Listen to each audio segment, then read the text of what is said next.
Have you ever woken up on a Monday morning, dragging yourself to your laptop and thinking, I hate this job? Like it's sucking your soul. You feel like you're failing, like everyone else knows what they're doing, and you're just pretending. I recently had a client tell me, I feel like everything I do is wrong.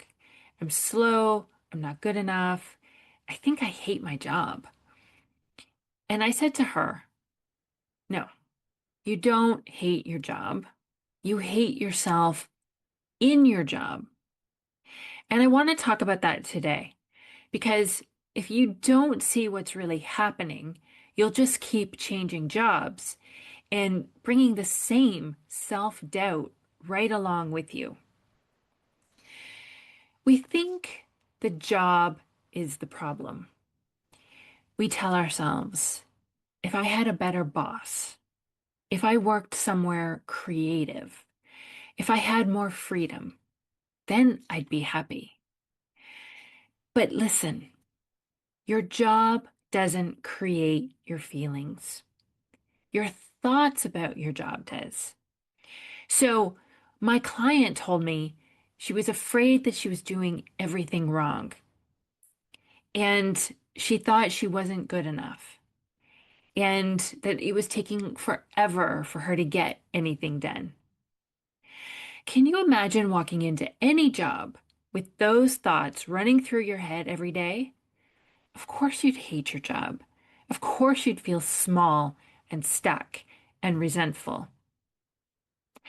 It's not the job that's miserable. It's your inner dialogue that's miserable. The job is neutral. The thoughts are not. So here's what happens when you don't clean up those thoughts. You quit, you move on, you start a new job, and for a few weeks, it's fun, it's amazing, it's everything you wanted. And you're learning new things. You feel smart again. You have hope. This is the honeymoon phase.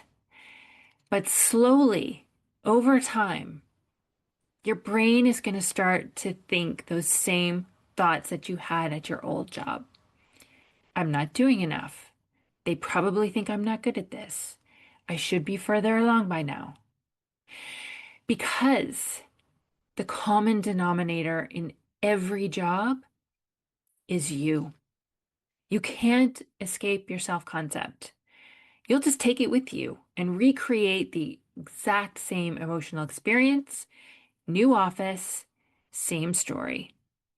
So before you change your circumstances, you have to change your relationship with yourself. When I told my client, you don't hate your job, you hate yourself in your job, she paused and said, yeah, I think so. And this was one of those light bulb moments, right? It's one of Oprah's aha moments because we often confuse self-loathing with career dissatisfaction.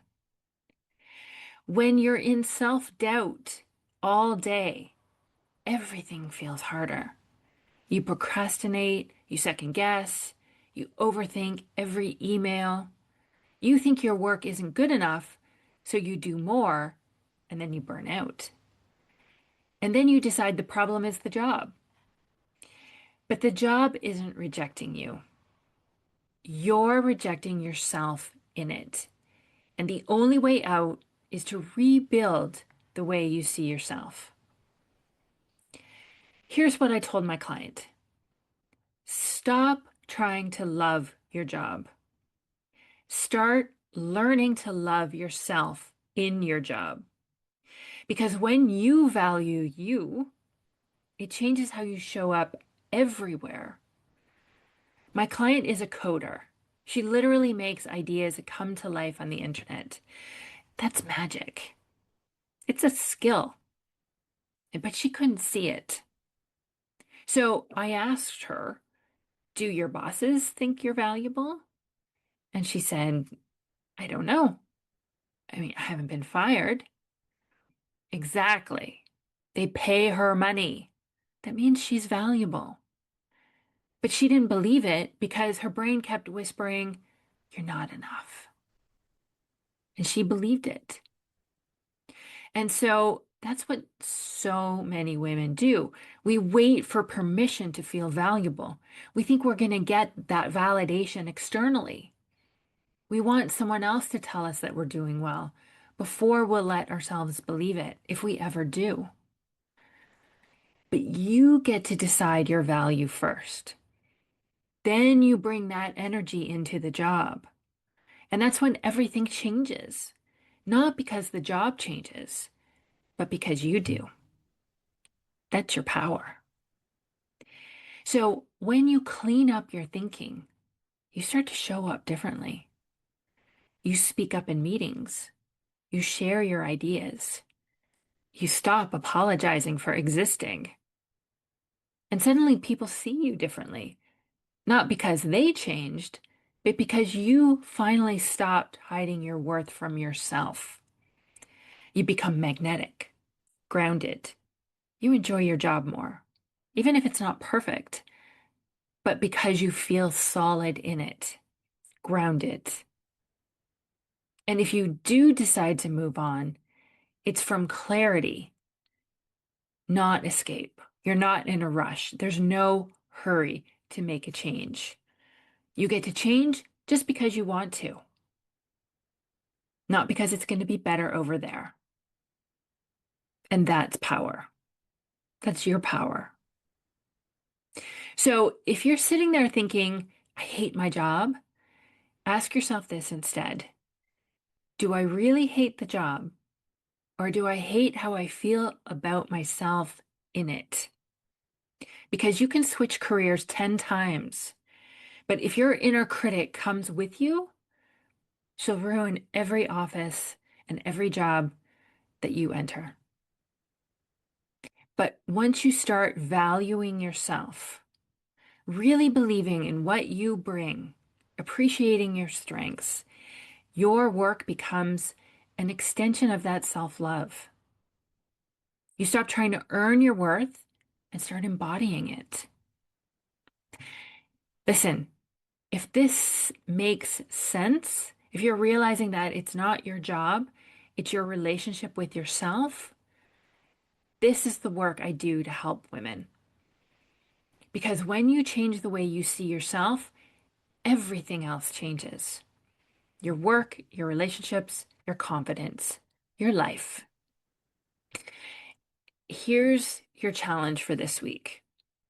Write down 3 things you appreciate about yourself at work. Even if your brain resists it, tells you that it doesn't know. Push. Do this work, especially then.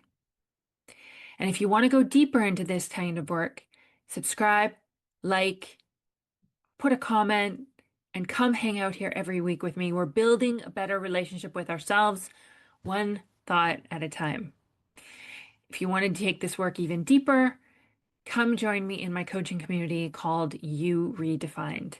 This is where we take all of these concepts and knowledge and tools and skills and apply it directly to your life. You get the support, you get the guidance, you get the accountability you need to change your life and create any result that you want. Just remember, your job doesn't define your worth. You do.